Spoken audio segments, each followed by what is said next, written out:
வச்சாலும் மாலை போட முடியாது.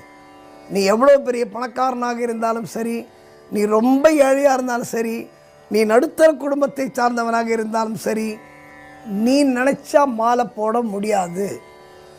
உன்னை சபரிமலையில் பார்க்கணுன்னு ஐயப்பன் ஆசைப்பட்டாதான் நீ மாலை போட முடியும். அதுதான் ஐதீகம்.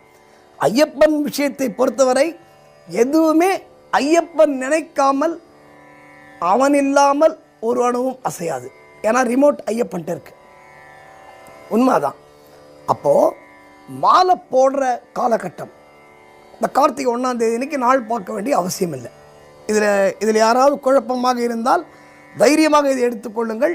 இது நான் சொன்னதுக்காக இல்லை, பல குருசாமிமார்கள் என்னை விட முன்னோர்கள். ஏன்னா எங்கள் அப்பா 1957 மலைக்கு போனார். 1957 என்னுடைய முதல் மலை. இதை நான் பெருமைக்கு சொல்லலை, நான் பெருமைக்காக எதையுமே சொல்லலை. ஆனால்